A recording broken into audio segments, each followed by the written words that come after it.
All right, guys, we're live. Guys, welcome back to the Cyber Family Podcast. I do this every time. It's not really a family show anymore at this point. It's just like some crazy shit. But anyway, we got a big show today. We have Tom Nash again. Thanks for coming back, man. And we have another special guest, Sean from Invest to Live. Your Twitter handles aren't here, but here, let me put the banners up. But today, guys, before we really, I just want to kick this off. So we want to talk. Sean had a really interesting live stream about some futures and commodities and stuff like that, about the general conflict, of course, where he touched on some of the impacts there. And Tom has been on this beat from the beginning. I mean, obviously it's very close to him, but this kind of stuff is important to us because it's general conflict around the world. And I think a lot of us don't actually understand, what this means in the long run. But on top of that, we tend to look at the long run rather than what's actually happening right now. So this whole topic, guys, is really about the whole conflict that we have in Europe with Ukraine and Russia. Well, I should really say Putin, right? So Putin's agenda or whatever. But as it's happening, this whole pod, just to land it softly, is really just to get better informed about it. Tom has been really on the beat and stuff like that from the beginning, like I was saying. But as we progress, we really do need to understand what some things like the West has proceeded to do sanctions and stuff like that, but a lot of us don't understand what that is, and we just watch mainstream media and stuff like that. So this is another way to sort of get up to speed on some of that stuff. So hopefully we can address some key points here and get started with that. But just to kick things off, guys, I mean, regardless of what we talk about, right? Of course, all of us have our special expertise and stuff like that. Me, probably less so than these two esteemed guests, but at the same time, it's very important to understand that there's human lives involved here, right? So before we talk about all the stuff we're talking about, there are literally people that are either dying or being hurt or being displaced of some sort. So really, I will try my best to remember that when I go crazy. I know that sometimes it's off the cuff, but please understand that in my honest opinion, this is really for me to also gain some more knowledge on the situation. Recently, I've been doing a lot of research on what Ukraine and Russia, how they're separate and how they're different, things like that too. So hopefully we can touch on that stuff over here. But before I guess we kick this off. Tom, Sean, you guys have anything to add to that? It was a good recap. Yeah, that was good. I feel like I'm in the presence of celebrity with Tom on this, so I'm just glad to be here. Thanks for having me. Well, thank you. I just I can inform you, I took out the trash today. I took some shit from my wife for not doing few things I was supposed to. Somebody's in your trash. I put on my shoes. Yep. I took a piss. Everything seems to be working like a normal human being. So. Yeah, but it was golden shoes and a golden toilet, from what I heard. So I don't know. If no, man, it's a rickety ass Russian thing. You're wiping your ass with the dollar bills, my man. So rubles. If I ever get to this situation, shoot me, bro. There's two things I would never do: that or do a daily live stream about the morning open news, whatever the fuck that's called, bro. Oh shit, man, that would be fucking hectic. That's funny. So low. What if you took 3 shots of vodka right before and you had to do it? If somebody put a gun I'm not to your gonna head, read the news, bro. Really? I'm not gonna read the news. Yeah. But I want to say something really important before we start.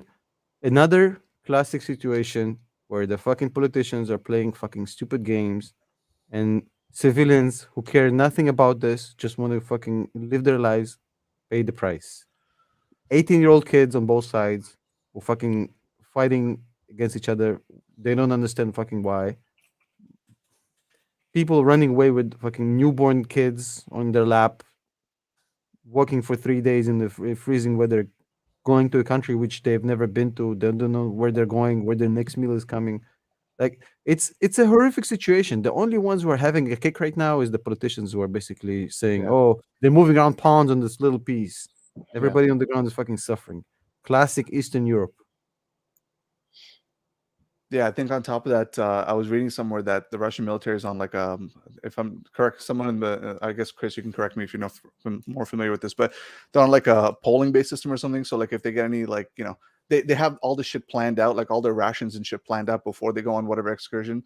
So that's why I guess you see those troops that are fucking looting, grocery stores for food and shit. It's fucking sad, man. It's really crazy. It's I don't know. It's super messed up, but, I guess really just to preface it, if you guys don't remember, here's a few facts, Tom, feel free to keep me honest if anything, but I didn't know this, but Ukraine was the second largest country in Europe, man, outside of Russia. That's fucking crazy. To realize that it's it's if you actually see it on the map, it's pretty big. So I never realized that, but that is the case. There's definitely a difference in language and culture. I know that. So I work with both actually Ukrainian and Russians, and to me, to like a I guess culturally deaf ear, it sounds the damn same. But I remember one time I said "da" to my Ukrainian friend. He's like, "It's not how you say it. It's not. That's Russian." So like, I got a lot of heat for that kind of shit. But there's definitely a cultural difference. There's definitely a language difference. And Tom, like this kind of shit has been going on for a while, right? Like throughout history, even before the USSR. And like there's a lot of times in history where there's been rifts and sort of issues and stuff in this general area. So it's not, I guess it's not as bad as maybe something like the Middle East, but historically speaking, there has been some sort of a rift, and we're just seeing another sort of episode of that, so to speak, right now. So that's the shitty part. Um, but yeah, You man, mean Russia and Ukraine? yeah, Russia and Ukraine have never had issues, to be honest. Like, look, when the way Ukraine separated from Russia was in 1991. yeah, They had a referendum. They voted on yes, but there was no in 1991. There was no nationalistic pro-Ukrainian, anti-Russian movement in the Ukraine. It did not exist. They voted yes because they were like, "Oh, it's fucking cool. Let's just be our own country and we'll have more freedoms and whatever." Nobody had an issue with Russia in Ukraine. Nobody well, ever. everybody was doing it at that time too, right, with the fall of the USSR. So Everybody was doing it, and Ukraine is culturally, linguistically, in geopolitically, it's the closest thing to Russia. That's not Russia out there. It's there. yeah, It's like Canada and the U.S. It's so similar. Like if I were told somebody in 1991 that Russia and Ukraine will be at war, they would have the same reaction if I told you Canada and the U.S. are going to go to war. It's the same reaction you would have had. yeah. Yeah, I guess I mean that's why till even though Putin was like amassing troops at the border and stuff, people had no idea that this is actually going to happen. I mean, even like someone like I you, said, yeah, I said, there's no way he's going to invade. I said, there's no way. There's nothing to be won here. yeah, yeah. What would be the win? Okay, well then let's get right into it, right? I feel like so the more I read on this stuff and like, I'm not sure like how much you know about this as well, Sean, but like the more I read about this stuff, I figured out that there was that EU snub in what was it in I guess the Yanukovych government is what got sort of like overthrown by the people and stuff in what was it 2013 14, and that's when like right after that Putin or the Russian military basically annexed Crimea, right? So I feel like were parts of this maybe like could we fucking have seen this shit coming with the whole annexation of Crimea? I mean, Crimea was given to, and this is all the stuff that I researched, guys. I'm not an expert on this, right? But Crimea was given to, like I guess the brother state of Ukraine and the USSR from what's his name? Khrushchev. Khrushchev, yeah, where Khrushchev, where he He's gave it to his. Ukrainian, by the way. Is he? Yeah. So Okay. that's Well, a shit. There you perfect go. example for you. A Ukrainian used to be one of the presidents of Russia. So Yeah. Ukraine and Russia was never like it's like a neighborhood. It was like Khrushchev was Ukrainian, and he Yeah. basically this was just okay. So Crimea is Ukrainian now. It means nothing. It's literally meaningless. Yeah, yeah. Especially that was everyone like it was all one big state anyway, so I guess it didn't matter. But with the whole Yanukovych exit, is there something that we could have seen this coming? I mean, especially, I mean, I don't know. I don't know if this is really about Zelensky, to be honest with you. Everyone's saying it is, but maybe it is. I'm not sure. But I feel like you brought it up yourself, Tom, right? Like with the whole like Yanukovych side of it.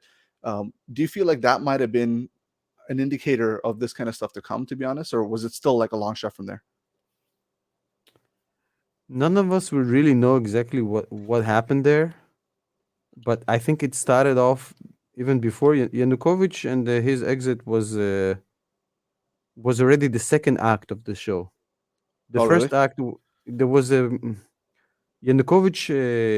The way the Ukrainian story went is um, right around mid 2000s, things started to heat up in Ukraine.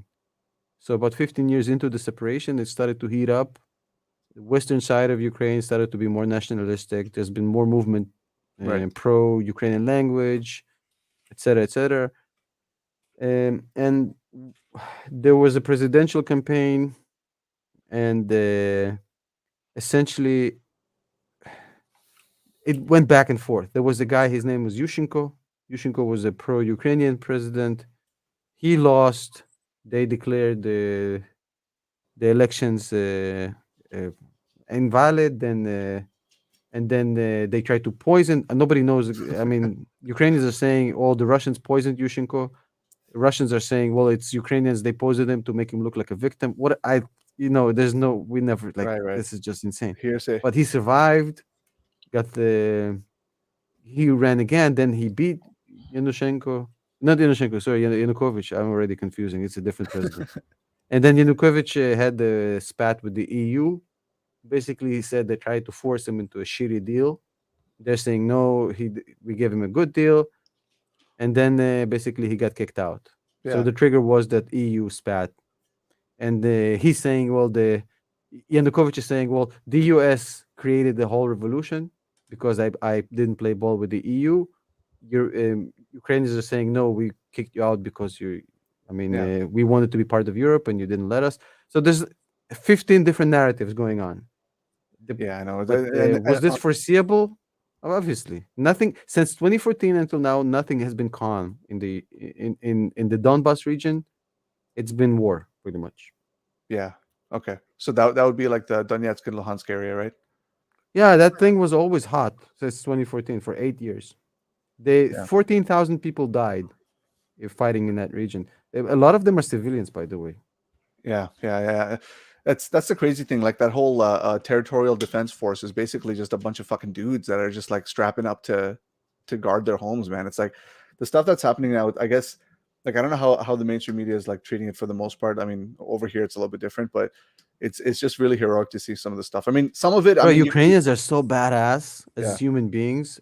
I don't know, like you work with Ukrainians. I, the Ukrainians I know are some of the most resilient people before this war that I've ever yeah, met in my life. I have a friend. His name is Vlad. He's now hiding in some shelter in Ukraine. I just saw his heartbreaking post. He was posted about uh, how his dad used to be in the USSR army and now he's getting shelled by the same fucking army. Now they're like horrible posts that are being put up. Like it's heartbreaking. So my friend Vlad, I've literally seen him survive on a potato and an egg in a week. They're resilient, they're tough, they don't complain, they don't need nothing. They're great at agriculture. And they're farmers, but if somebody comes for them for their house, they'll pick up a gun and they become fighters immediately. That's the whole culture of the Ukrainian people. Like they turn from farmers to yeah, fucking killers in them if you go for their stuff, bro. yeah, yeah, yeah. I mean, I think Russia yeah, discounted that about them, bro. They're fucking badass. I can definitely attest to that, man. I play basketball with some of these guys, and they're like fucking bad at basketball, but they just will never fucking give up. They'll never give No. up, and I'm like, how the hell do you have that much energy? It's crazy. But I guess like so Chris brings up a good point. We're going to talk about this later, but since it's here, the whole Chechnya situation. How come the Chechens are getting involved? I mean, this could be just fog of war. I'm not sure if this is corroborated, but there was supposed to be like a whole bunch of assassination attempts on Zelensky and stuff like that. Nobody Um, knows. right? Yeah. I mean, like at this point, we don't know, but supposedly that they've been sort of thwarted and all this other stuff. So it could still very well They're be not fog of getting war. involved. It's not the Chechens getting involved. It's so Chechnya went through Ukrainization of their own. Yeah, yeah, yeah. Chechnya used to be very anti-Russian. When I say I mean very, very Well, they had anti-Russian. conflict in the '90s, right? Conflict is a very mild. It's like calling a root canal a mild toothache. Like it was an all-out war, It is to Ukrainians. one that Russia actually lost. Yeah, Came back the second time after they fucking reinforced themselves. Came back the second time and actually took it. But it took Russia a good 4 or 5 years to take Chechnya. yeah. Well, in Chechnya now they have Kadyrov or whatever, right? That guy, he's more Putin sort of like siding. So Yeah, there's that, but he's allegedly, very pro-Russia. yeah, yeah. I mean, I guess it is what it is, man. But so at this It point, seems to like, be more individualistic decisions yeah, for him to send his own troops over there because they asked him to. I don't know. I don't understand Chechnya enough, but yeah. Well, I mean, it could just be fog of war, right? We don't know. I don't know. I think a lot of stuff is still uncorroborated. So I guess we'll take it as it comes. But so with this whole like Putin and Zelensky situation, he did mention that he's like, oh, we're gonna go over by there the and way, get shout rid of. out to the 100 people in the chat. Yeah, man, Let's this go. is going crazy. But like, yeah, what? So okay, so he's talking about how this government is more like Nazi or whatever. He's gonna denazify and demilitarize. Ukraine. But is he really talking You about forgot more they so have a how? Jewish president and a Jewish Secretary of Defense. Ugh, fuck, I don't know, man. I mean, and on top of I that, the haven't met Russians a are the lot ones of who bombed Jewish Nazis in fucking my what was it? life. It would be a Uh, first for me. yeah. And on top of the Russian military bomb Baban Yar, right? So it's like, how are you going to denazify that shit? But anyway, but yeah, so this whole Maybe government that's what he situation. had in mind when he. I don't know, bro. Sorry. I don't understand these statements. I think what he's referring to. Look, it obviously it's a bunch of nonsense. I mean, unless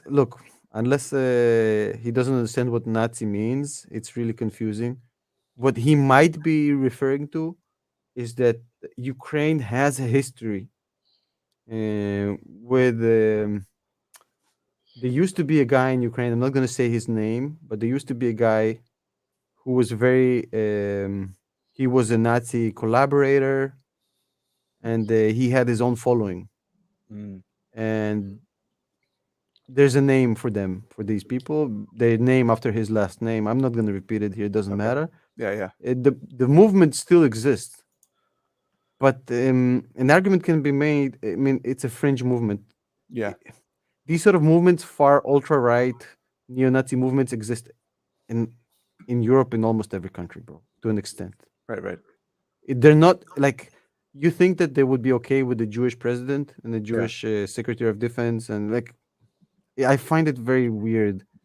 It sounds to me like very classic fringe ultra right movement. You can find it's a boilerplate. You can find it in any European country. You know what, man?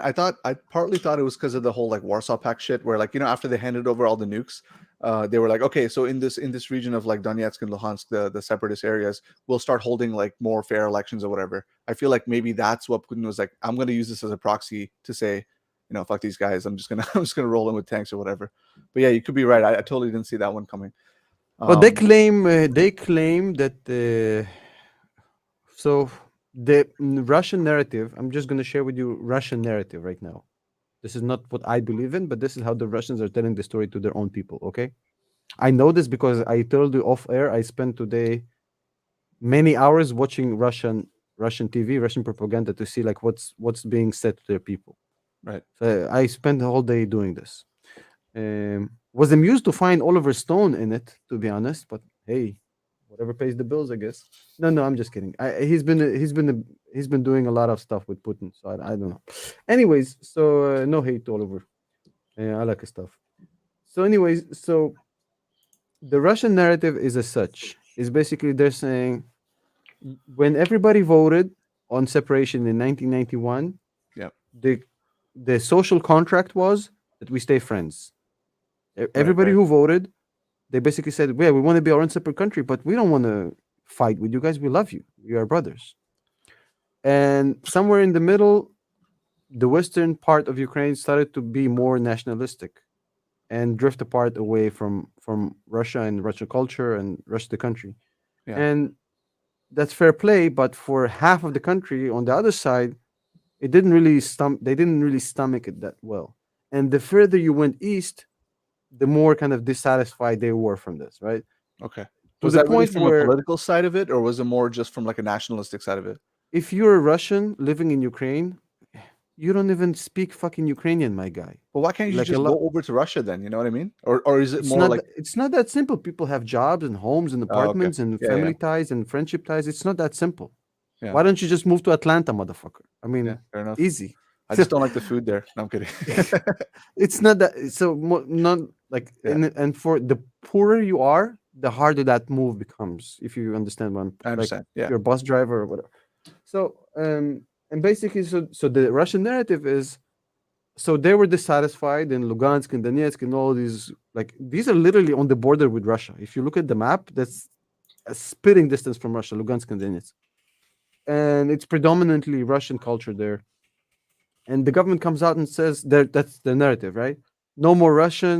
You have to speak Ukrainian. Blah blah blah blah. And they're like, what the fuck is this? Like, um, and there's so basically they're saying that they were um because they didn't accept this narrative, yeah. they were persecuted by the ruling party of Ukraine to the point where they had to declare their own independence to protect themselves from all this persecution.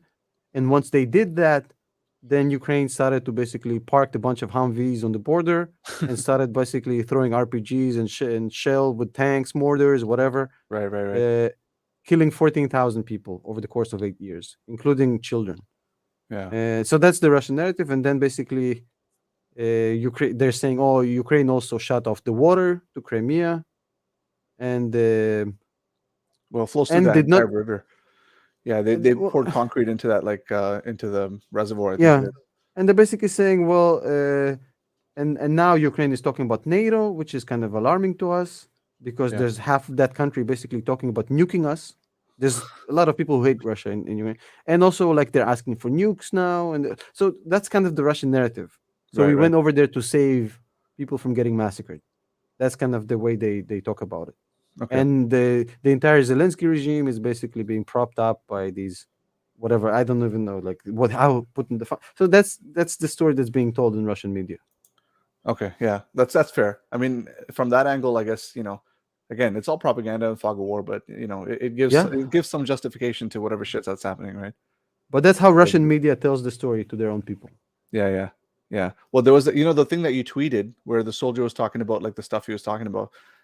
Part like it makes sense. Like it sucks. I kind of feel for the guy because he's like, dude, like some of us are coming here. We don't like we were supposed to be welcomed. They're supposedly right, and all this shit. And like shit just basically hit the fan for them. So you can kind of feel for it from a soldier's perspective as well. It's got to be a little tough. Okay, so Sean, have you? Oh, actually, both of you guys, have you guys heard of the whole like Russian fortress strategy? I don't know if that's the actual name of it, but Sean, I want to get your take on, or I guess both of you guys on the whole thing where. So I was reading up on this, but basically, like Putin basically increased his exports and decreased his imports for a while now, since the Georgian conflict in 2008, just so he can start piling up more, foreign currency, so that when it comes to this kind of shit, he'll be better off. But on top of that, I think the U.S. has basically closed off the deposits for the central bank. Like, well, how does that really impact this entire situation here for Putin's side of it? And by the way, for those guys in the comments, like, we're just three dudes, all right? We're just talking about some shit. Tom happens to be Russian, but he's fucking American by any standards. So we're literally just talking about this shit. So everyone needs to just relax about this political stuff. It's just our opinions, all right? So we're gonna It's get hard to that. for people to relax about politics. It's Yeah, literally impossible now. No, but we're not taking sides. We're just trying to like discuss on what we're talking about. Anyway, Sean, like, yeah, about the foreign currency thing. Yeah, so I have no ability to talk in depth in the way that Tom approaches this because I'm not from the region. It's not a region I typically can go deep on in history. But I do think that your question, as it relates to sort of the way certain countries throughout history and even more so now are building walls around themselves that sort of both have to keep people in as well as keeping people out.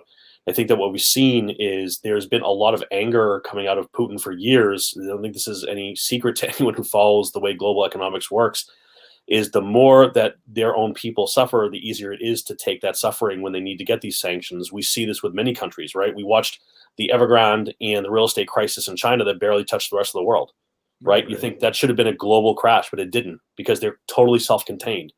All the sanctions in the world don't matter if you have everything you need. And I think this also speaks to the bigger and broader conversation as to the pain that a lot of people feel that is in no way, shape, or form comparable to what's going on the ground level.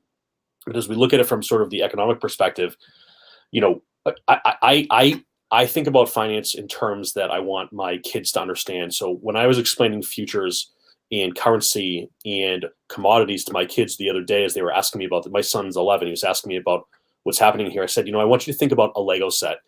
I think this is good for anyone who doesn't understand how commodities fit into this picture. And this also feeds into the fortress effect and the ability to inflict pain globally while also bringing war and terrible things regionally. When you look at a Lego set and you look at the cover of it, it's cool, right? I don't know, it's a car, a plane, a castle, whatever, a fire station. Right. That's a final product. That's what we get. It's wrapped up in a paper box. It's pieces of plastic that come together to make a shape and it looks cool and you play with it. But commodities are the individual bricks. You've got red bricks, yellow bricks, you've got round ones and square and rectangle, whatever the hell it is, right? And, we think about this, and this is the way we have to think about commodities in terms of a global scale, is all those different bricks have an individual role to play to build that bigger product, not only from the perspective of taking those different pieces and building that Lego set, but even the oil and the crude that we have to build those plastic pieces with, even the lumber that has to be extracted to build the paper box around it.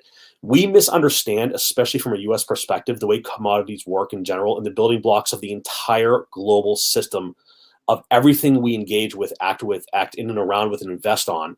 We don't understand supply chain at scale. We don't understand the impact of events. We look at a war, which is absolutely inconceivably terrible and outrageous. There's no middle ground in that statement. But to separate that and speak specifically to the way you're talking about it, we cannot underestimate what 9% of a global 9% of something from a global perspective is massive. Wheat representing somewhere in the neighborhood of like 30%, I think, last time I saw it, between Ukraine and Russia. There's this feeling of like, well, this war is happening, so gas prices are going up. Like, guys, you haven't even started to feel pain yet. These are dominoes, but there's thousands of dominoes. Just because you saw the first 10 flip, it could be 5 hours of those dominoes going. And for us, that could be weeks, months, or years. That's why when we start to look at the impact of these events from that baseline inability to produce, which then means we've lost a season of growth, we never get that season back. You still have the same amount of acreage, the same growth rates, the same core fundamentals. Then we have supply chain issues that persist. We're still not getting what we needed in the first place.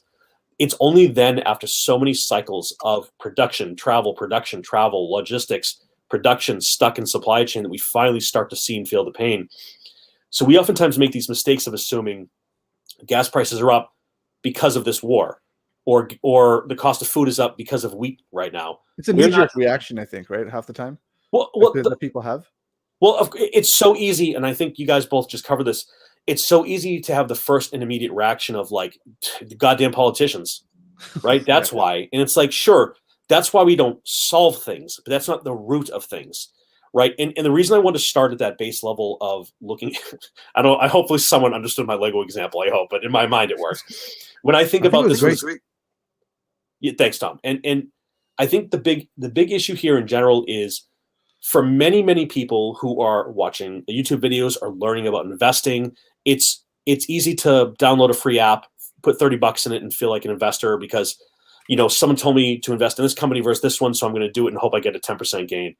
Right. And we are fundamentally misunderstanding, as retail investors, the fundamental building blocks of a global economy that is so fragile that a single guy can decide to do something because he's out of his mind or hateful or wants to hurt other people, can disrupt everything in ways that we can't connect.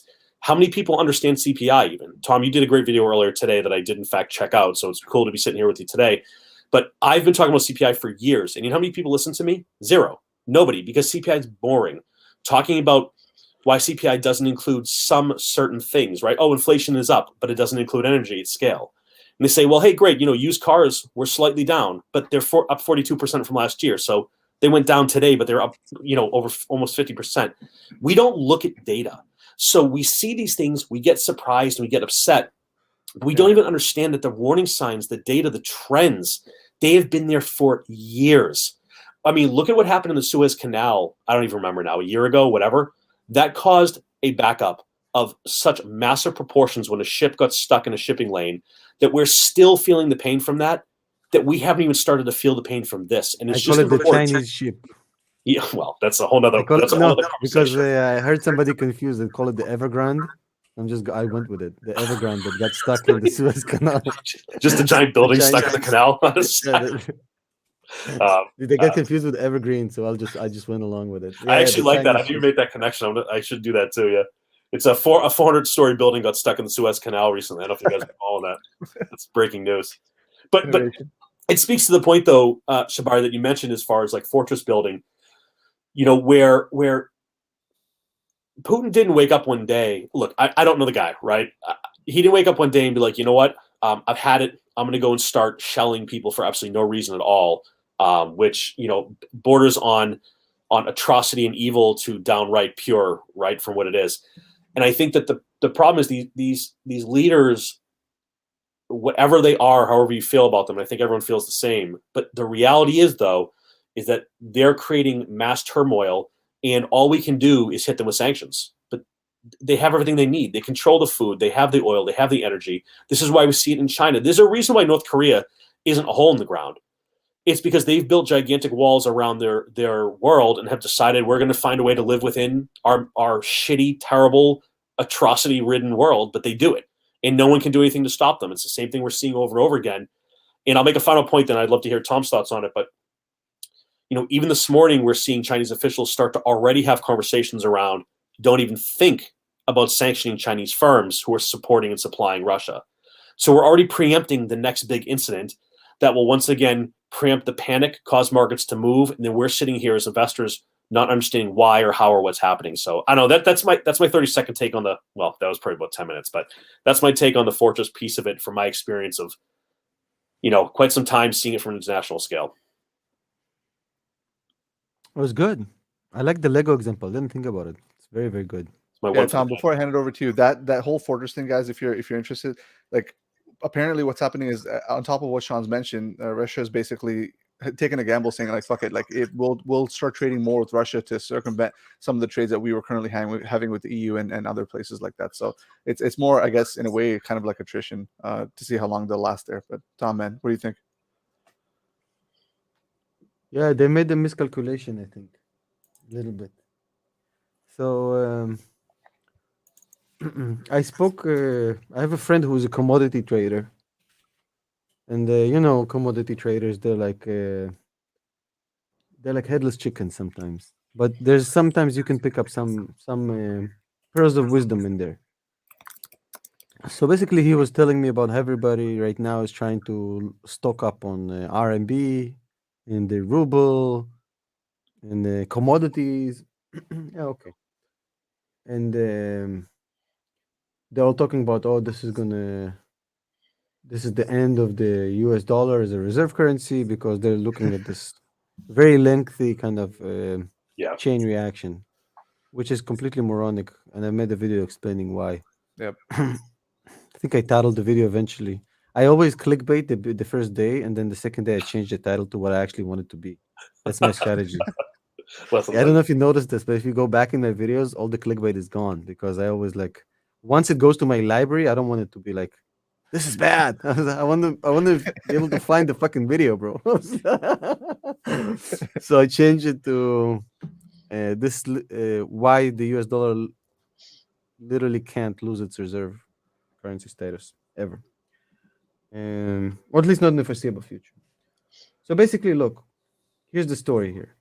So Russia has been prepping for sanctions for 8 years. That's a fact. Yeah. Okay.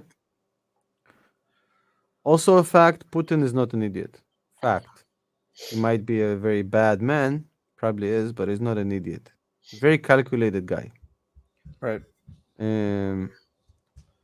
So for the past 8 years, how has Russia been prepping for this? Because look,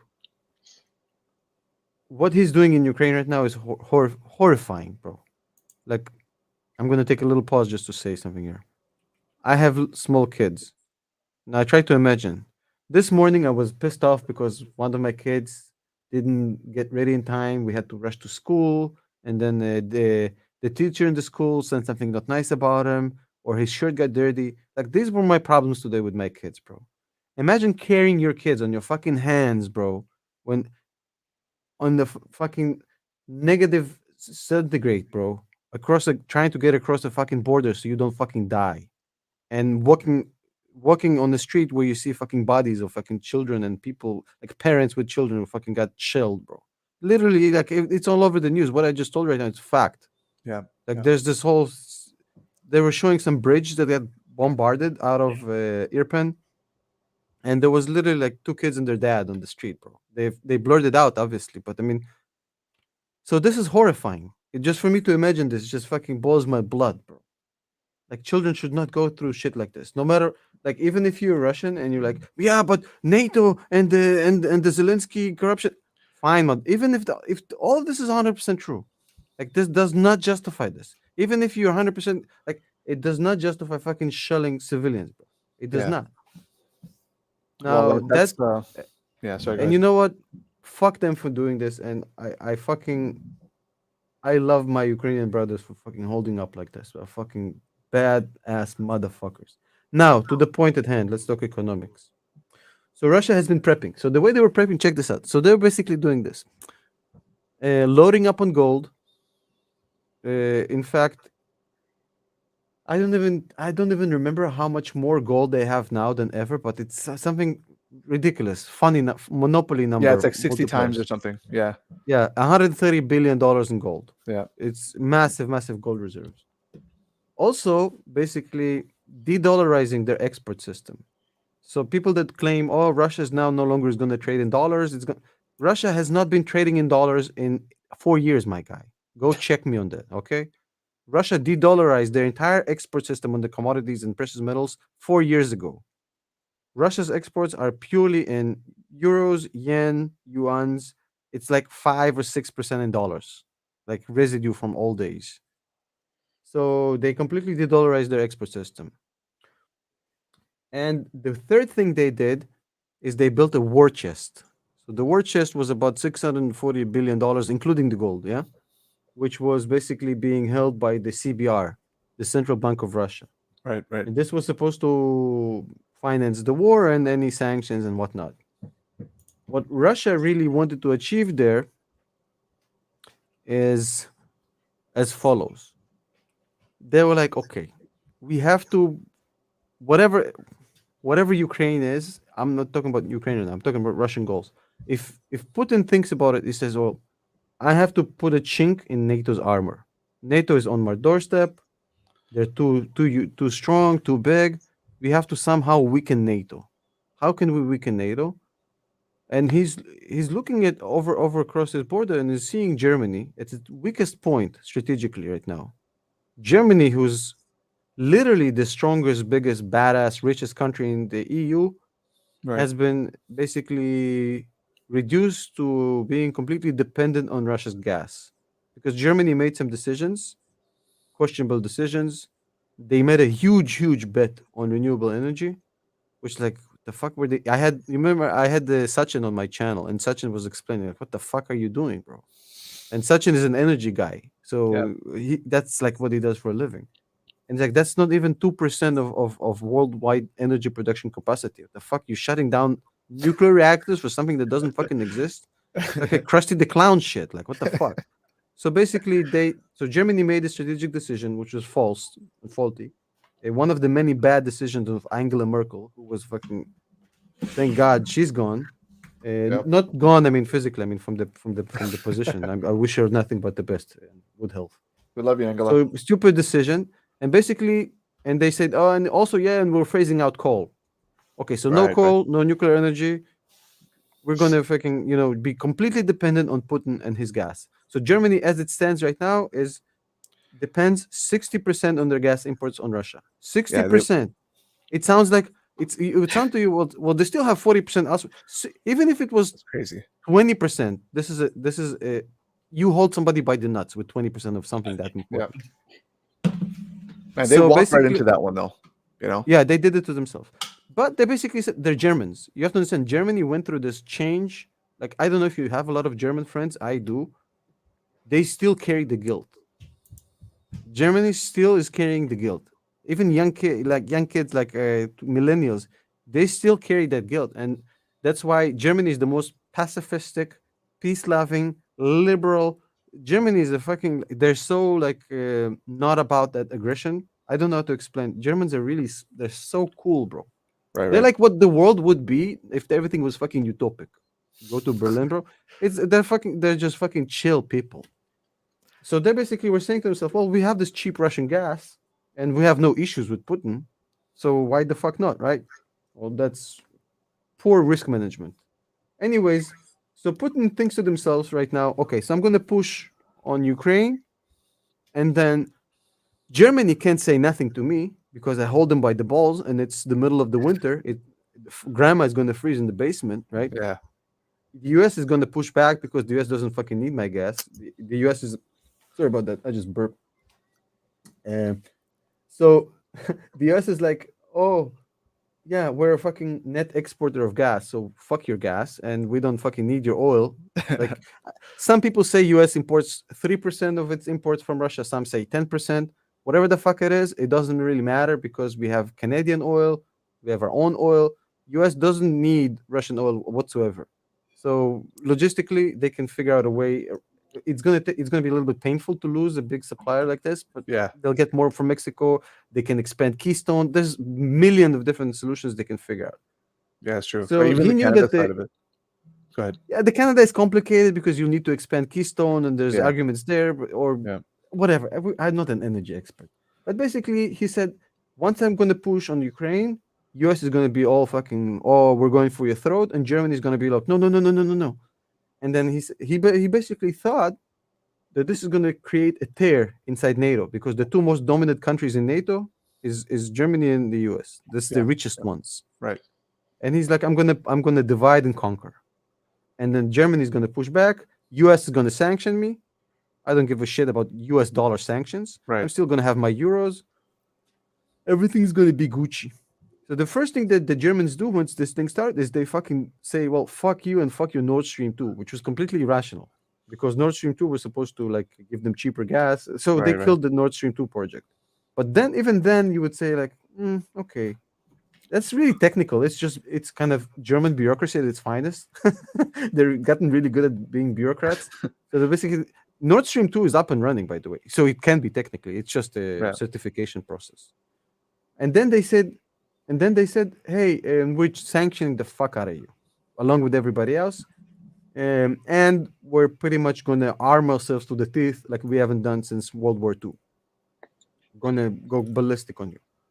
And they Yeah, basically called this bluff. They basically said, and it basically what Olaf Scholz was saying to Putin by doing that. Mind you, they didn't say they're stopping buying gas or commodities. No, they didn't say that. But they said we're freezing your war chest because what everybody right. did once the US and the EU worked in concert, they froze that war chest I told you about. They closed off the access of the CBR to the euros and the other stuff he had over there because he But knew was that about the just- dollars. Was that just one way though, Tom? Because I was reading that they only close the deposits. So essentially, like, because you can't. I don't know if that's right or wrong. No, the but- assets are frozen. CBR Okay. assets are frozen. All the offshore accounts, everything is frozen. Okay. But if Okay. Europe doesn't join the US, it doesn't matter. It was an empty sanction without Germany. Yeah. So I think- once they did it, they basically called this bluff, and they're like, "Okay, we call you bluff, and then let's see you turn off the gas." Right. Which Right. he didn't. Now there's such and things they didn't because he's waiting for a worse opportunity to really hit them hard. Right. I think because I'm a numbers guy, because it's a mutual destruction economically. Because if he does it, it's like a economical nuclear weapon. Yeah. He doesn't have access to his war chest, and he's now getting more money than ever from energy and commodities because prices are going Right, through the right, roof, right. and he's selling a lot of it. So let's say he stops selling. That he, in time of peace, about 40% of Russian economy is commodities and energy, bro. So in times of war, when he doesn't have access to anything, that's his only source of income. He basically people will starve to death if he does that. Right. Right. Yeah. Yeah. So not saying that he won't, because if there's one leader in the world which can afford to basically say, well, fuck it, I'm just gonna, let them starve. I'm gonna do my thing. But as it stands right now, Germany's bluff worked because he didn't stop the gas at all. Okay. Right. So But he I got guess- the big miscalculation was Germany. I think he thought he'd have access to euros. Yeah. So I guess he prepared for the U.S. part of it, but he couldn't. He wasn't expecting Germany to actually put their. This balls on guy's the right. table. Kartoffel. Kartoffel, by Yeah. the way, in Russian means potato. I think does it mean the same in German? Kartoffel. It's a very good comment. If this was a Kartoffel, you can confirm what I'm saying right now. But if this was Angela Merkel and not Olaf Scholz, this would have played out completely different, bro. She has a history of laying down and letting Putin walk all over her, bro. Yeah. Yeah. That's what I heard. He too. he got fucked with Schultz. Schultz came in with fucking brass balls, and he basically said, "Well, I call you bluff, motherfucker." Well, he called it out pretty early too. Like I think it was like 2 days Yeah. after. Like what was it? I think the 22nd is when the conflicts, like the. That's the how you tensions handle the started. bully, though. You punch up, bro. You can't. yeah. There's no other way to do it, Oh, they were fucking When you're fast at getting it, which is bullied- like, I mean, for But if you Germany, that's hesitate, pretty. Yeah. bro. How you win the fight? The Yeah. first one to punch wins the fight, almost Right, right. 90% of the time, bro. Right. Right. Well, or the first one to get surprised by the punch. Yeah. Yeah, but Um, that's how you handle a bully. You basically say, "Well, I call you bluff." Yeah. No, that's a fair point. So I guess we'll jump into this next one, but like that's on that note, actually, like I've heard that part of that war chest, there was a good, I think 30 to 40%, which was basically based on I think just like the Chinese currency essentially. So I think they're still sort of leveraging that for the most part, but again, uncorroborated. People, you guys do your own research for that. But He says it means anyway, potato in Germany also, it Kartoffel. is, eh? Nice. Wow, that's cool. Now you say potato in mine, patata. And he agrees with my assessment about Angela Merkel. I think part of the problem too, though, is like without understanding what an outcome looks like. I understand everyone has an opinion on it too, but it just the further and further we start to push these brick and steel walls out, right? It's like what does a win or a loss look like? Either way, Yeah. it's destruction of everything and everyone. But like I think to your point, Tom, you've been making consistently here is like we end up with just yet another situation of you're never going to have control. It's going to be patchy at best. NATO's going to be an issue no matter what. We're not going to have solutions in this commodity and pricing space. We're just going to see a continuation of what we saw with Crimea in years past, and we've seen probably since the fall of the entire region. Really, frankly, it's like it's just such a sad, it's a sad and shitty situation in the standpoint Yeah. of winning is losing.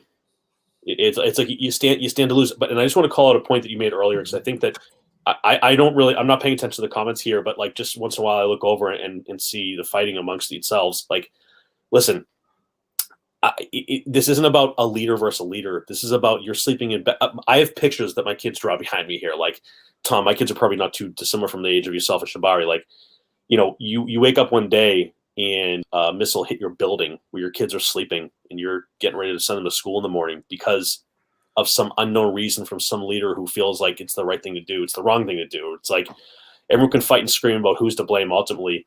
But like this is why we have situations in the world today to try to talk through, solve these things in a political way. Politics suck. I think we all agree with that. But like there is no excuse ever, full stop, to hit a building of people. Period. I don't give a shit. And yeah, I agree. It probably is a bot too. But it's like that. At the end of the day, that's what we're talking about. We're talking about hitting buildings of people who have nothing to do with anything, who are trying to get by. These aren't mansions getting blown up. I mean, it's like Right. just stop fighting amongst each other here. So, anyways, I digress. Just Well, on top of that, it's a fucking war crime, right? Like they're using cluster bombs and like Agreed, vacuum agreed, bombs and stuff. agreed. It's against the Geneva Convention. Like let's not like fucking beat around the bush here. Like the stuff. Yeah, I think it's showing a sense of frustration. Probably I don't know, most likely, but it's definitely a war crime, and there's lots of this shit coming out. And it's So, gonna get worse. The worse he loses, that's what happened in Chechnya, unfortunately. And history repeats itself. If you go back to Chechnya, by the way, is Russia's Vietnam. Just so you know, it's not Afghanistan. mm, People they think, oh, Afghanistan was where Russia really crapped itself out. No, Chechnya was horrific, bro. It was so awful. The way they lost the first time, bro. It was such a beatdown by guys with a few AK-47s and a few RPGs. They literally had no air force, none, no helicopters, no mm. sophisticated nothing. They were like a bunch of fucking determined, hardened motherfuckers who fucking drove them away. So, so when Chechnya is a really good example of what happens when the Russian army gets exposed, they just fucking level the motherfucker like it's nothing, bro. Right, And right. they've been getting much more aggressive with the shelling in the Ukraine. It seems based on what we're hearing. But look, you can't sell me this bullshit. Even if I go neutral on this and I say, oh, I don't know, maybe Putin has a point, maybe that. Even if you go that far, which I'm not willing to do, by the way, because I think he's in 100% wrong. Like, there's no justification, bro. There's no justification Yeah. in bombing fucking cities. Yep. Period. Like, there's nothing you can like. If look, if you're going through building by building and it's a guerrilla warfare and civilians dying, I can understand where this. But you're fucking sitting in your tank, fucking 1,000 yards away, fucking shooting shells at a city. What do you fucking think is gonna happen, bro? No problem. You want to go in for the go with troops to the city and fucking go building by building, like, and then I can. But like this is like horrible. Helicopters, like, I don't even know if the Ukrainians have an air force, to be honest. Look, um, I think it's horrific. Unfortunately, and I talked about it on my channel a few times. None of these sanctions is going to work because Putin cannot be pushed. Unfortunately, But why not though, Tom? I mean, because like I'll we just talked explain why about. not. Yeah. You Okay. Canadian, Western, because you don't understand. Why do you think Turkish President Erdogan is still in power? You seen what happened to his economy? Yeah, yeah. Why is he still in? Which Western president stays in power after something like this, bro? Him. Tom, it's funny. Back a couple of years, and not to take you off your thought track here, but I think a lot of people who No don't have problem. exposure to like commodity markets in general, as well as FX markets. So I was heavy in the layer years ago, working on carry trades. For those who don't know, just essentially moving one currency for another, lending at a higher rate, making a difference overnight. I was heavy in dollar over lira, and I was watching as tanks were rolling down the street in an attempted coup because he put his brother-in-law or son-in-law, or I forget now, in power of the money. And we watched one crisis after another crisis after another crisis happen. And exactly as Tom's going to explain in a second here, this is what's very hard to understand if you're not from certain parts of the world. You don't deal with certain issues they deal with on a regular basis. You had mentioned a few moments ago about the idea of the reserve currency. I think that it's very easy. It's very easy from an investor perspective here. Not that that's what matters here, but just to call it out, it's very easy to continuously look at one thing, one dip, one currency, one motion, one market, and not realize that we're always flowing against each other in different ways. And there can be situations where dominance is gained or lost, but it's percentage points. It's not completion. It's not absolution. And I think that this is where, for folks who are interested or have asked questions or thinking about these situations, like why are we seeing prices of everything go up? Why can't we control them? There is so much in here at a baseline level Right. that we just don't interact with, we don't engage with, we don't understand. And Tom, I'm actually looking forward to what you're about to say, but I want to call that out. That when I hear questions like this and I see the way people don't understand why things are happening, and it's like the baseline of our food is wheat, corn, and soybeans. The baseline of the things we use is crude and lumber. The baseline of what we invest in is currency. It's the baseline. It's what drives value. It's where we pull it from. And I think that so many folks are looking at everything as a stock versus stock or a market versus a market, not understanding that these global policies at country levels and regional levels are being dictated by saying like, hey, cool, good luck getting, even with the military coup, you're not going to win because now my brother's going to run finance and you have nothing to spend, so you'll starve your people. And it's such control at a hard to understand level. It's not a hedge fund manager or CNBC or someone else saying a stock is good or bad. It's a person in charge with the weapons, with the power, Mhm. saying now we've devalued your currency, you can't go anywhere. To the point you made earlier, Tom, about a bus driver moving to Atlanta. When everything you own is within 30 feet of where you sit in front of your desk, it's very hard to do those things and expand on it. But anyways, Yeah. sorry to take you guys down a path, but like I think when you take a global perspective to the way you look at your own life and your own money, you start to understand more of the geopolitical power that affects global macroeconomics. It's not just a question of do I like Palantir versus C3 or some silliness in the modern markets. Yeah. It's understanding the base that makes up all these things and why we grow and how we go to market. Anyways, I digress. I could talk all day about it. No, it's a good point, and people will fuck with it in the comments. I fuck with it myself as well. Look, I think geopolitically, economically, people like to paint. People are in love with this concept of they need an evil force. So Russia didn't win jack shit here. The Whatever you're looking at with China is a default. Russia prefers to trade with the EU. That's their natural trading partner. Right. Make no mistakes about it. They have no infrastructure on trading with China properly. Not on gas. Not. It's a fucking makeshift fucking default. And just to understand, Chinese and Russians hate each other. It's a very problematic arrangement because China and Russia, even though they had Mao was communist and shit, China and Russia don't like each other. Just so you know, they absolutely don't. And it's a very weird marriage. Not to mention the fact that now China pretty much owns Russia because Putin is dependent on them, which he was not before. He was Right. ruling Europe pretty much. So make no mistakes about it. It's not a win.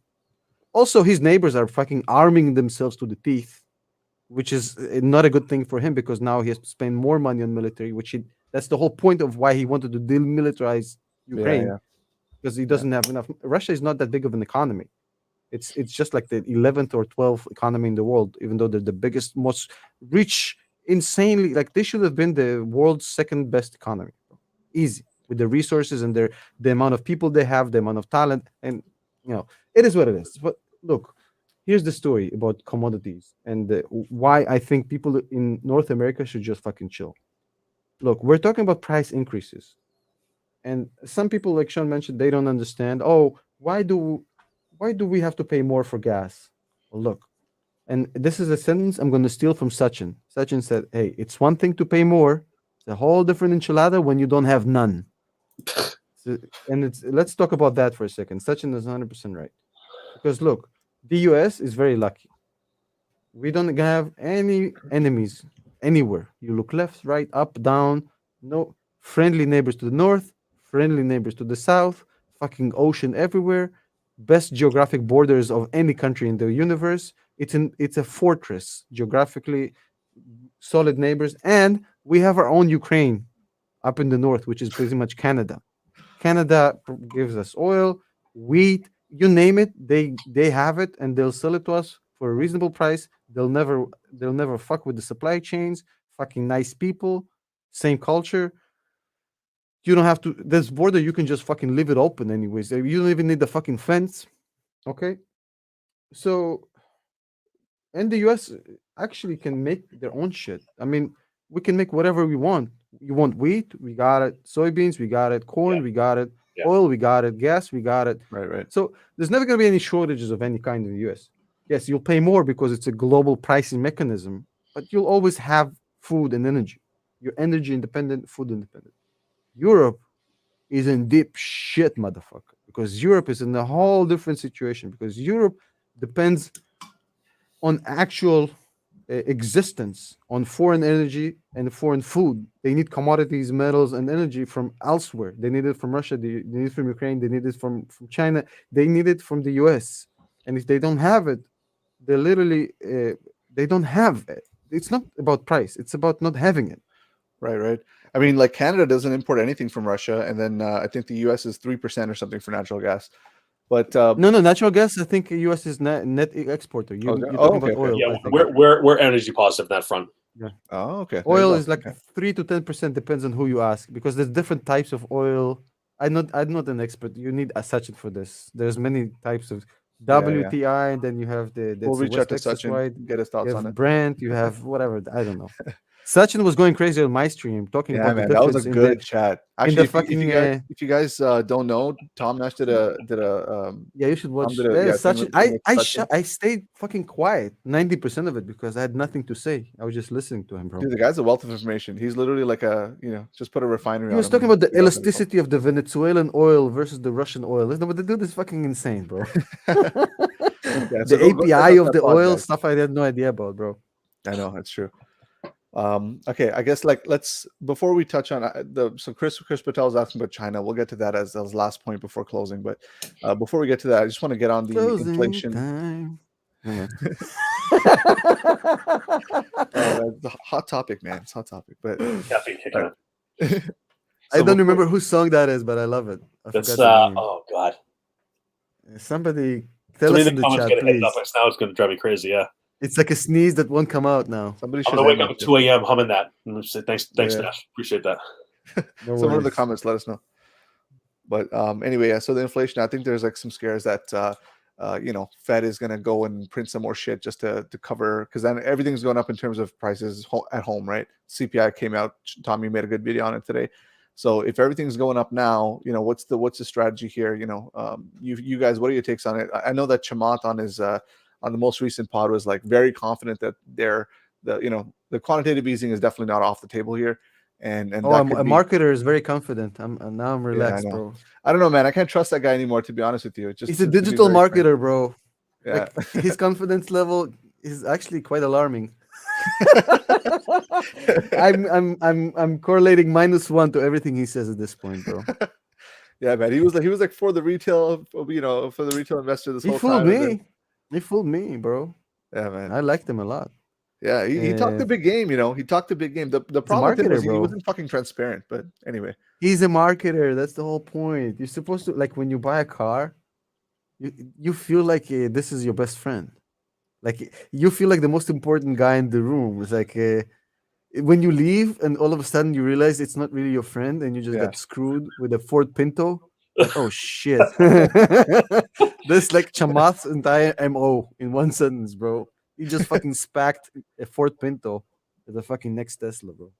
Yeah, man. Um, Whatever. Yeah, and I'll throw some love out there too. First of all, Semisonic, thank you in the comments. But like, Patrick Boyle did an amazing I breakdown love on Patrick. Spax. He's an amazing guy. It's just too Yeah. bad he doesn't have a sense of humor. It's not funny at all.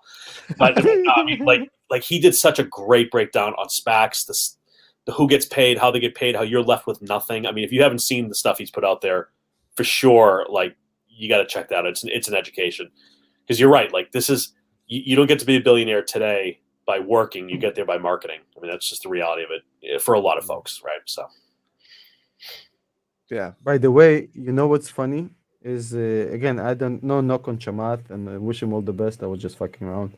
And what's funny is that this conflict, the main guy who got fucked in this conflict on the U.S. side is Jay Powell because his job became 100x more difficult and it wasn't really easy to begin with before this war. Now he literally is he's about to kick an 80-yard Yeah. field goal against the wind, bro.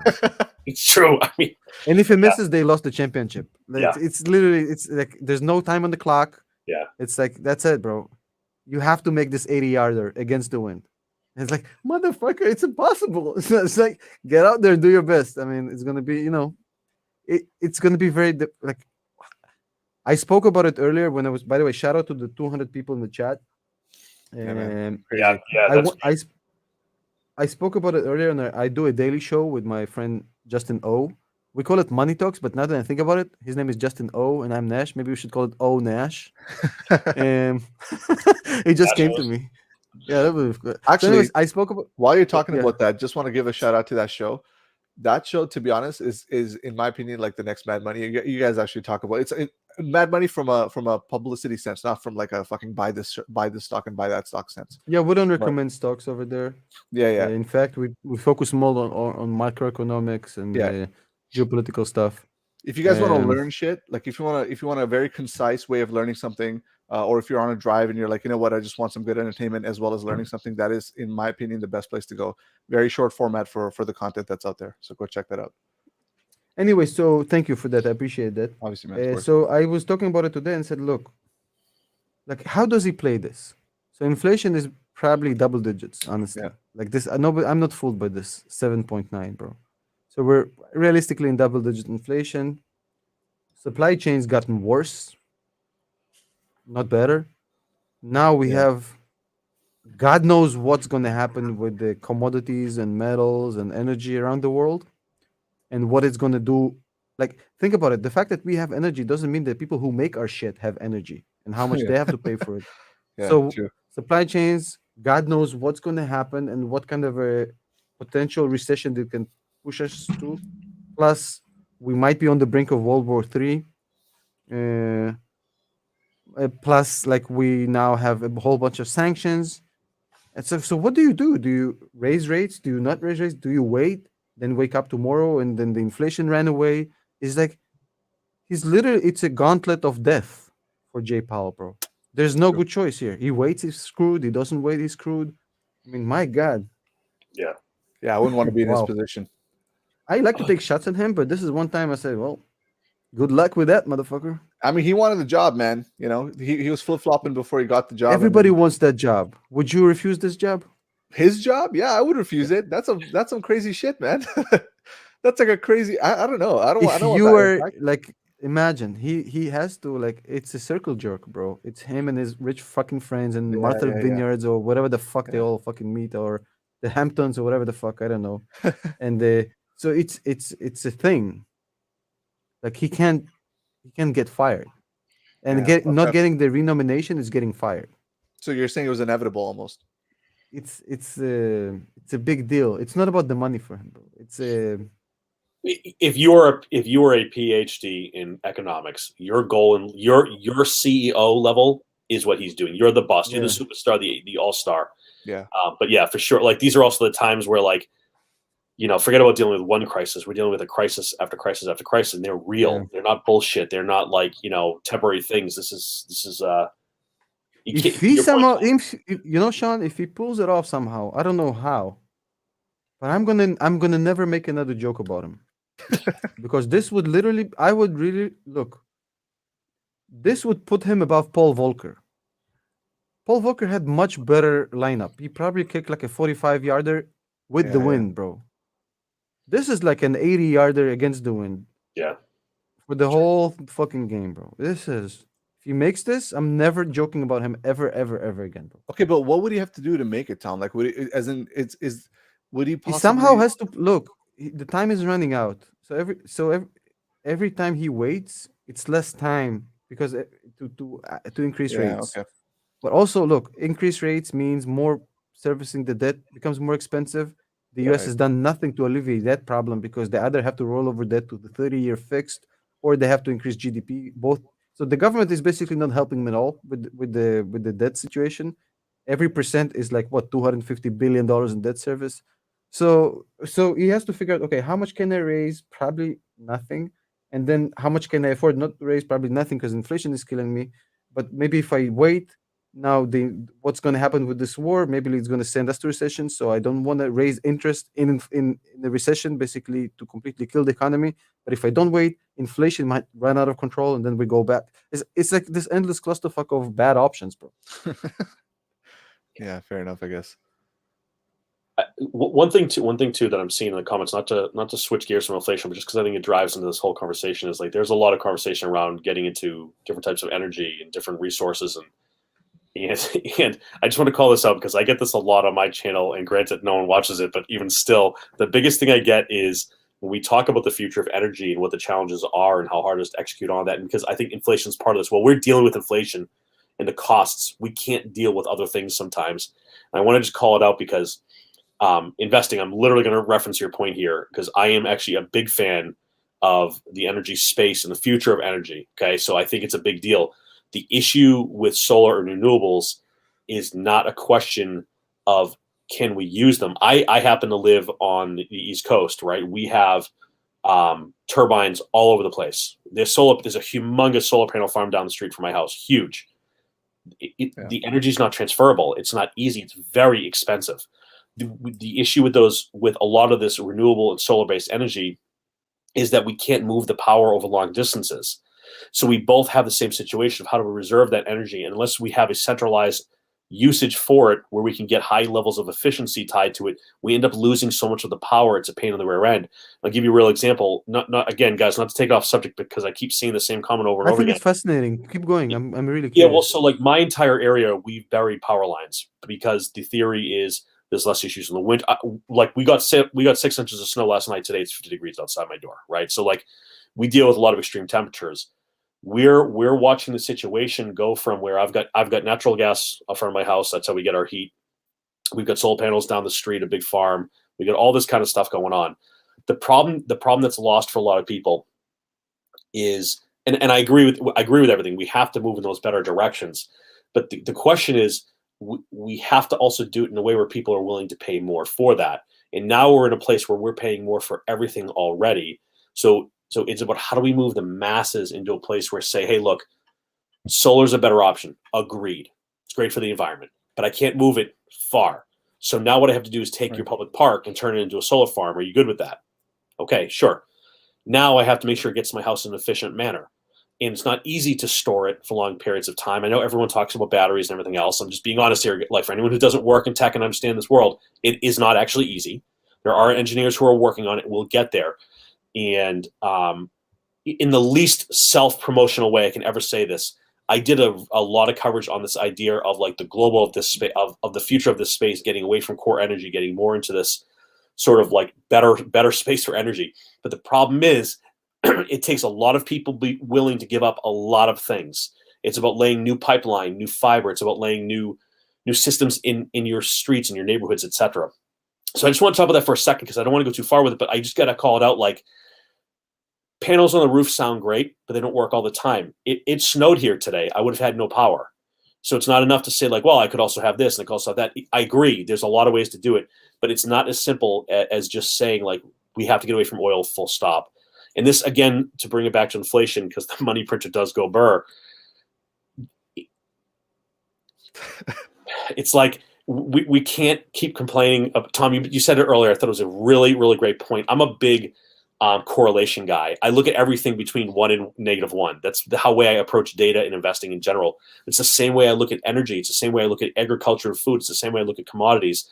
Is there's always like, why can't we just this really incredibly difficult, hard, expensive thing? And it takes the masses being able to say like, hey, I know that gasoline costs $6 a gallon, but I'll pay 12 because it comes from a renewable source. I don't know.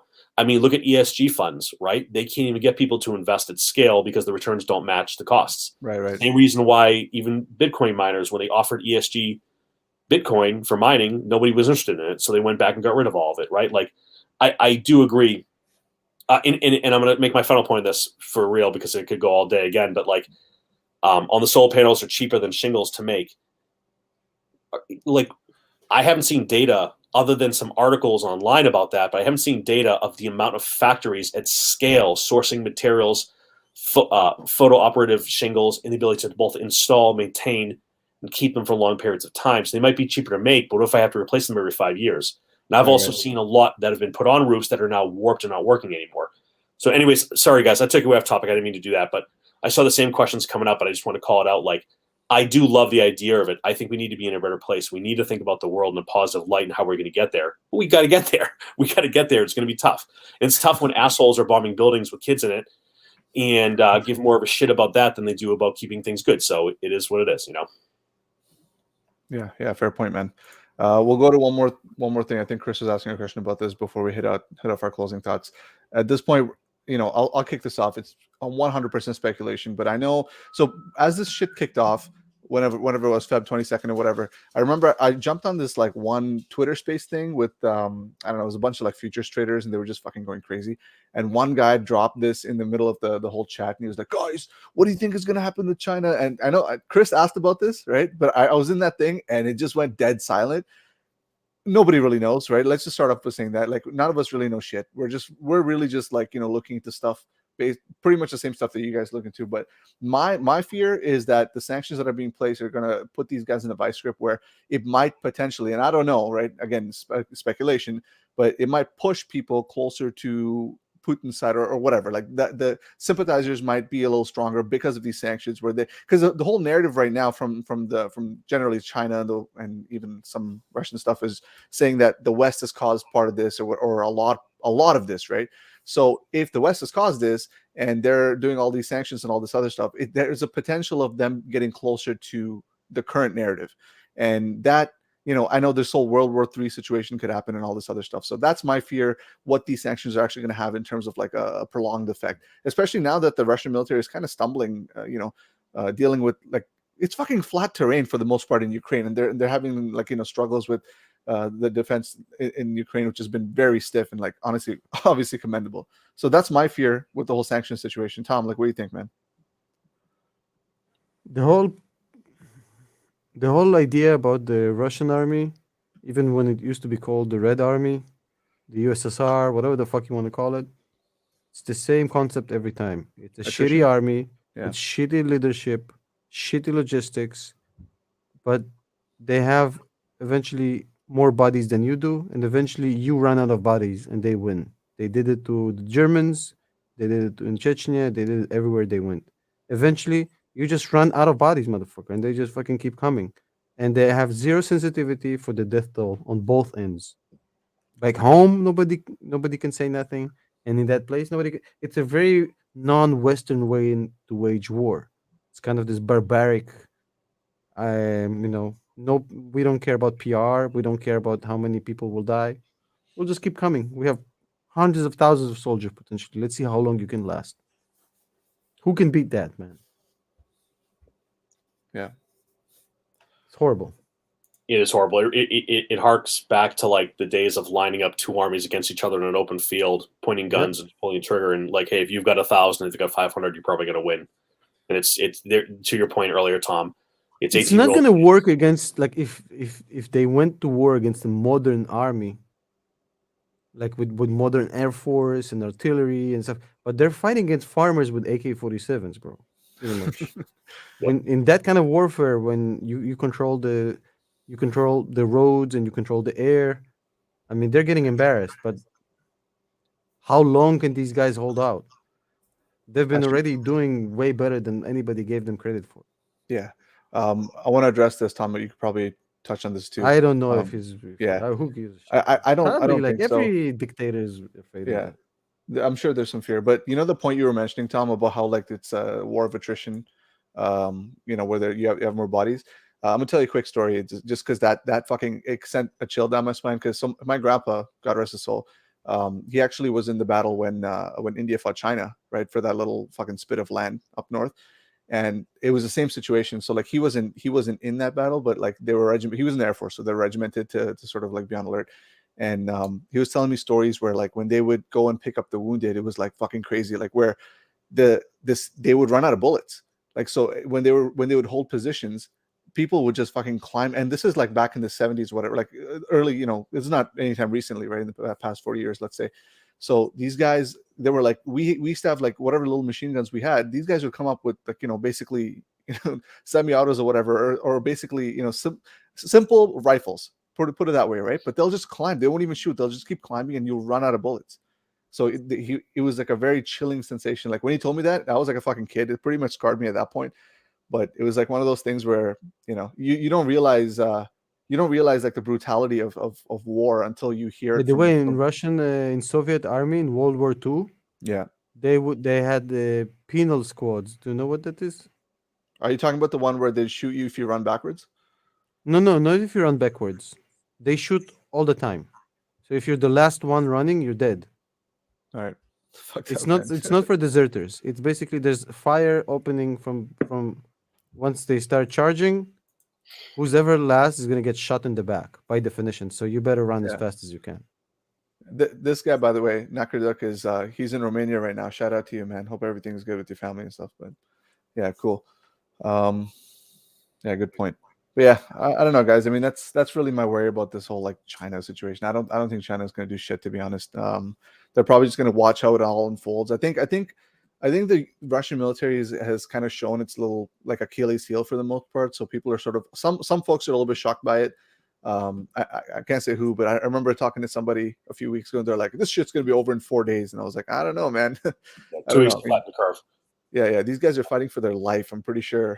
I'm No, pretty but sure they it's not going can't. to take It's 4 they days. can't win long term. That's the problem. Without Yeah. help, it's not winnable. You know what the thing is? It's kind of like when you're a kid and your buddy's going to go fight someone, and he's like, "Hey, you got my back," and like, "Yeah, I get your back." And then you walk around the corner, and this dude's like 6'6" and 300 pounds. You're like, yeah, I got your back." I think that's kind of like China's like, "Yeah, we absolutely have your back, 100%. We got you." And then they're like, uh, "Are you out of your fucking mind? Like, what are you doing? We don't want to be part of this. This is No, terrible." but you know what? I don't. I'll be honest with you. Like, I mean, this might be contrarian, but I don't like the fact that people are just like, you know what this reminds me of? It reminds me of like, I can't remember the movie, but basically, it's like these guys are fighting like a huge, against all odds battle, and a lot of people on this side are like, "Here you go, man!" They're like throwing shit over the fence, like, "Go get him!" It's like, come on. There has to be something that people could do other than sanctions, right? I mean, I'm an amateur. I have no idea what I'm talking about, but apart from Anything fucking else is a sanctions is a and potential. It's look, you're already as close to a nuclear war as we've ever but been. who's There's this gonna do thing that, called the. Tom? Like, if they're launch nukes, right? Are you Nobody's familiar gonna have with a the world to nuclear live in. clock, Jabari? Sorry, Are you familiar with the nuclear clock? I am. But I'm saying, like, why would anyone We're do like that? what, like Because 3 minutes now? yeah, We're as close as we've ever been. So yeah, it's a very slippery slope. It's nobody wants to be the guy whose name is on this thing, bro. It's a very, very slippery slope. I The don't know. whole Somebody's idea gonna of be why fucking you have crazy. NATO is because like the US never wants to go to war with Russia because by definition that war is unwinnable for anybody because of weapons of mass destruction. I don't know, man. Like, if you really care about Ukraine, or like if Russia really wants to, own Ukraine, why would nukes even be part of the picture? Like, No, that's what it's I'm not saying. about Like, that. It's just the risk is the risk. You do always risk analysis on everything, right? yeah, So you say, okay, probably they won't do nothing about it. But yeah, the yeah. the the small percentage versus the amount of damage that it can cause, just you basically say, oh fuck it, bro. I'm not Yeah, taking yeah. that chance. It's like a sum of all fears kind of deal, right? Yeah. Okay, fair enough. All right, man. I guess I don't know. I think we're Who pretty knows much if this shit even works, bro? I what the think nukes. they don't know if that shit even works. It's like Yeah, old Soviet era rickety ass fucking rock. Who knows if this shit it yeah. doesn't The matter. silos won't even open. It doesn't matter. They're fucking just the potential is fucking scary enough. No, that's true. That's true. If you're looking at the potential with that, it's definitely not a world that anybody would ever possibly live in. Anyway, guys, I think we pretty much beat the dead horse enough. Any closing thoughts? If anything, I'll kick it off here too. Again, we've expressed it many times, guys. The whole point of this is to learn something. Hopefully, we learn something more about the conflict as best as possible. But really, at the end of this, and I put a tweet out like this too, right as soon as it started. Like the real fucking casualty in all this is actually the civilian population, and the people Yeah. that are really dying for no fucking reason. They're dying for someone else's belief system and someone else's ideology that is being sort of forced upon in a war or in a conflict that people just didn't really expect. I mean, you could see from the folks that are fleeing to Poland and to Romania and stuff, like they're literally talking about, oh, like I had no idea. Like there was one lady who was like, I'm literally getting work done to my house at the day that it happened. It's like nobody believed that this was going to happen, and she was, I think, in Kharkiv or something. So it's like pretty close to the border. So for something like this to happen, and even some folks on the Russian side, there's lots of protests in Russia. These guys are getting arrested.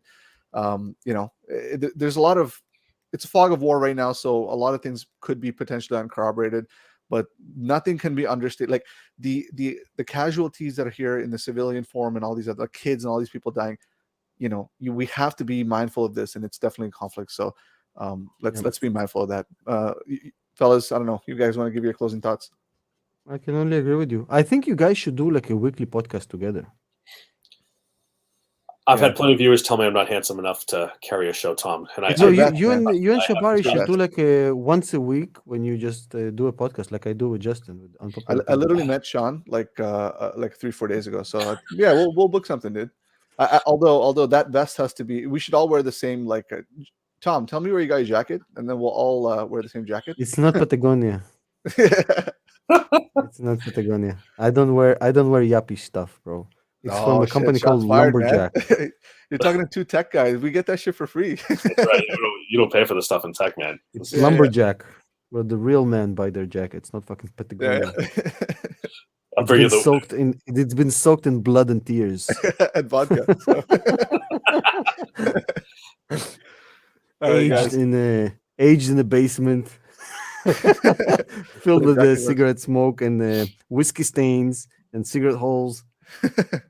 It's been through shit, man. You guys got any closing thoughts? What do you think? You know what? I'm the lesser of impact amongst the two of us, so I'll just say this. I think if to your point that you made, I think for anyone who's watching it, and I think there's a lot of heat that can be felt no matter how you view things, what your perspective is. But I think in the world we live in, there's absolutes. There's absolutely never okay to hurt, kill, damage anything, people who are not involved in the bullshit. Politics has too much power over a lot of things we talk about. And I don't speak politics ever on YouTube. I even find myself surprised to do it today in general. But I think that there's times when things are so wrong that there's no need to even go beyond that. It's just wrong. And I think that's what really drove today. And what I would simply say to anyone— people in Russia, Sean, they say, oh, it's Western propaganda. It's not Western propaganda if literally everybody else apart from Syria, North Korea, and Iran is saying that you're an asshole.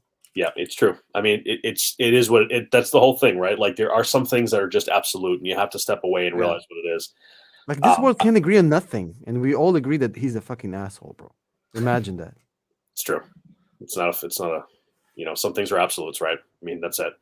I would just say maybe as a final piece, like regardless of whether we're talking about what's happening in terrible situations in Russia or we're talking about currency in Turkey, or we're talking about issues with prices in the U.S. For anyone who's watching this, I really urge you: education should never cost more than $0. Libraries are free. The internet is free. YouTube is free. You don't need to pay anyone to learn how to do these things. You got to learn about baseline of everything you're doing in life, whether that's commodities or how geopolitics work or how macroeconomics work. You should pay nothing to anyone to learn this stuff ever.